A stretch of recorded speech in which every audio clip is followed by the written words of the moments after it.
Yo, it's TheGIBBYNATR, and the other day I was playing some World War II, just having some fun, and I got thinking, why has this year been so bad for Call of Duty? Because honestly, I think World War II is one of the best CODs that have ever been made. And just hear me out before you click off the video and click the dislike button.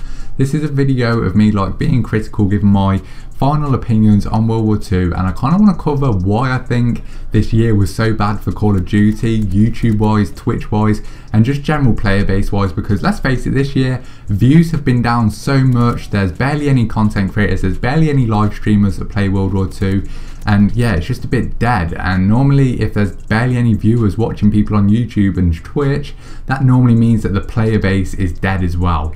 So yeah, let's get into this video. Before we get into it, the background gameplay is a 99-0 that I got a long time ago, but I'm just using it now. I got a load of really good gameplays when I got this one. I got like 115 KD and a 97 KD, so I'll probably upload them soon as well. But yeah, let's get straight into this. So first of all, I think that if Call of Duty World War II came out a year earlier than it did, it may have been like the biggest Call of Duty view wise on YouTube, and just the most revenue would have been made on that game. Because if you rewind back to a year ago when the Infinite Warfare trailer was dropped, that was the most disliked trailer a COD has ever gotten, and it was actually one of the most disliked videos ever on YouTube, like out of every single video, which is crazy.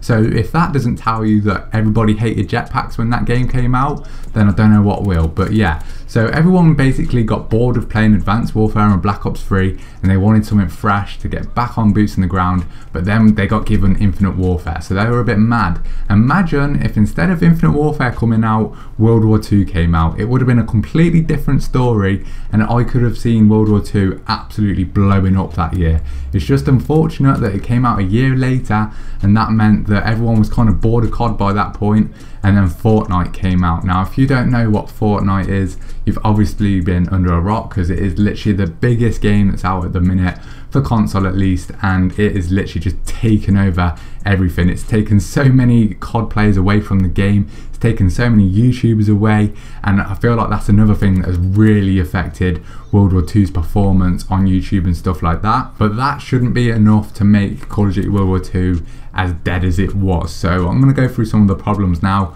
of what I think set it up for this horrible year of dry views and just stale content. So for me, the first problem was that the game literally came out and it was incomplete. Everybody literally disliked this game from the start just because we barely had any of the features that we were sold when we bought the game. So it didn't have the paint shops, it didn't have loads of things that were we get every single year with Call of Duty. So everyone was a bit mad about that.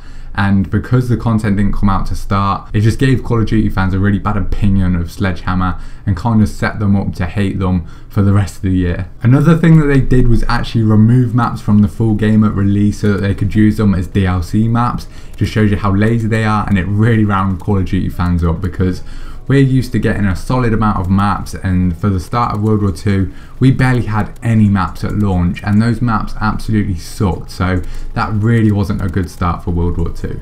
And to top it off, there were so many glitches in the game at release that the game was pretty much unplayable. So the first major glitch that kind of ruined the game for me was that there was literally a glitch to go from Prestige 1 all the way to Prestige Master. Now I actually did this glitch, and I did it for to make a video, but then it just made the game so boring for me, because I like the grind of going from Prestige 1 getting up to Master Prestige, but because I literally did it in a couple of seconds with the glitch, it just didn't feel fun for me anymore. The game was boring already because I'd basically completed it. Now you can say that's my fault for doing the glitch, but if the glitch wasn't there, I would have been forced to play the game and I would have had more enjoyment than I did. But because I could just go straight to Master Prestige, there was no incentive for me to carry on playing the game.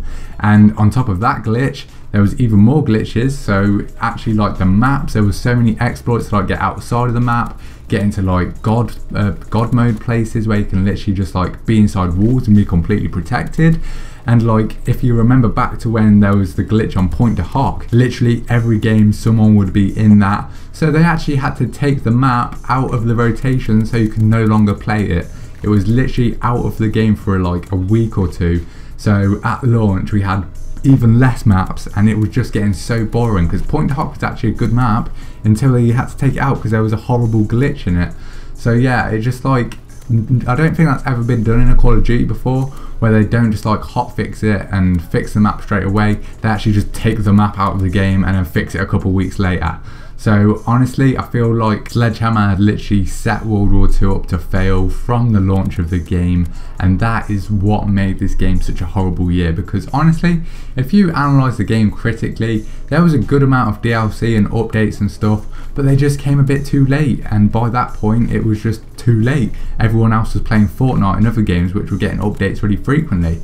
But if you do compare World War II to like Black Ops 3 and Infinite Warfare, I'm pretty certain that World War II has had more DLC weapons and just like more events, and I think that's a really good thing about the game. But it was too late, so it didn't really make a difference. All the Call of Duty fans were gone over to other games because they missed their chance to like jump on that opportunity and get their players hyped for the game, and they just messed it all up. So hopefully going into Black Ops 4 they can be a bit more organised and just have a good game from the launch and just start off as they need to go on with good content, like weekly updates. That'd be great. And just like with World War II, they kind of always would like just give us a load of stuff and then nothing for ages, a load of stuff. If they spaced out like things every week, that'd be great. But yeah, they didn't do that, so that is where they kind of failed as well. So basically, at the midpoint of World War II's lifetime, the only people playing the game were the hardcore Call of Duty fans, the people who grind out the game to master prestige and play a lot. And those people, they were just left in the dark. Like, they didn't have any rewards for getting to that master prestige. And this game, honestly, it took forever. If you did it legit and got to master prestige, that took a long time to grind. So much respect to anyone that did that. But then it's just like rubbing salt in the wound where you literally didn't get anything from it up until like a couple weeks ago, and then that prestige reward was literally a camo. Like, that doesn't give you any incentive to want to grind just because you get a kind of cool camo. Like, they definitely should have done it how they did it in Advanced Warfare, where you got weapon variants for like the different tiers of master prestige. Like, that actually made you want to play, so you could unlock those sick guns that you weren't lucky enough to get out of supply drops. So if they did that, I can guarantee you way more people would have grinded out the game.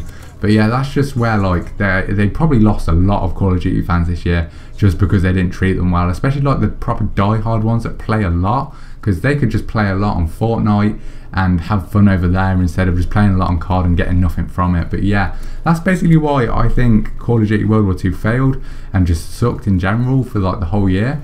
I think it's a shame because it really is a good game when you actually like think about it and compare it to other successful Call of Duties. But I'll do a separate video on that, like, and that'll be on the channel soon. So be on the lookout for that. This isn't like a negative video. Well, it kind of is. It is a negative video. What am I saying? It is kind of just hating on World War II and Sledgehammer for what they did wrong. But hopefully it can just like give us hope for next year and just try to like have a good year for Black Ops 4, because honestly, I mean, like, I did have some great videos on World War II that really did get a lot of views, and most of those videos were right at the start of the launch, so there was a lot of hype for this game when it first came out. But because they didn't take advantage of it and just like give us loads of content and loads of good stuff to make people play the game, they just lost interest so quickly after like the first month of the game, and it just dropped off from there. When they added the paint jobs and the paint shop, that gave us a nice big spike in like YouTube views and stuff like that. But then after that, the game just died again. So I mean, they just messed it up from the start. Hopefully Black Ops 4 learns from those mistakes. Hopefully Vonderhaar's watching this video. I mean, I highly doubt that. But yeah, hopefully he can see what Sledgehammer did wrong so he can make a great game this year. Be on the lookout for the video that's going to be more positive, talking about the great things that World War II did, because I honestly do think it is a great game, and I can't stress that enough. I actually do think it's like, if I was going to play Call of Duty for the rest of my life and I had to pick one, it would probably be World War II, and I'll go through the reasons of that in my next video. But yo, it's been TheGIBBYNATR. If you enjoyed the video, be sure to smash a like on it, subscribe to the channel if you're new, and I'll see you in the next video, lads. Peace.